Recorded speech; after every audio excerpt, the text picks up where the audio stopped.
I became a Christian at age 14. My whole family had independently come to the knowledge of Christ in the same year. My mother had taken my sister and I to Minnesota. We were leaving Dad. Coming back to Oscoda, everything was good. Everything was normal. I had a happy family for the first time in my life. After my journeys traveling around the country, I went on to my career as a truck driver and ended up in Saginaw, Michigan. In about 2001, I was dealt a spiritual death blow. I was at work when I received a phone call, and it was my sister, and she had told me that my mom and dad were divorcing. I was devastated. About a week after that, my father decided now was the best time to tell me that I was not his son. I'm the child of an adulterous affair. He told me that everybody in the family knew except for me. And it was at that point that I realized that the skeleton in my family's closet was me.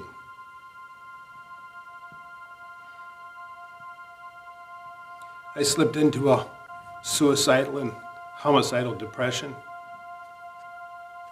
I was depressed to a dangerous level. At night I would sleep with my shotgun, hoping that I could make the thing go off and end it all. All the while I'm going through this, I'm working with teens in the church youth group. My friends all marveled at how well I had things together. And then, just one day, at a youth camp, the depression was just lifted miraculously. As quickly as it descended on me, it was lifted from me. And I was able to begin the long, slow process of healing and forgiveness. Today, I've forgiven my mother, and I've forgiven my father. So we started attending Crosspoint last winter and realized that Jesus was the missing ingredient in our marriage. We're both Christians, but we haven't been engaged in church in a decade. And it was like, once we got back in church, everything changed. We actually are getting along now.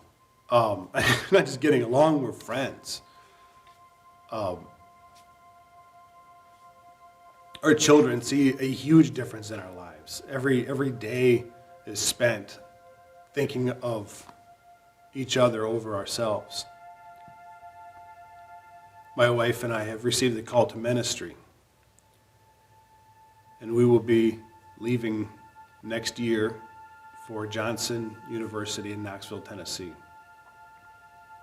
I'll be attending for preaching and church leadership, and we're pretty excited about it. God has given me a sense of purpose. Along with that purpose has come with a great sense of joy. My wrath has been exchanged for peace. Misery has been exchanged for joy. Selfishness has been exchanged for obedience. And with obedience has come blessings.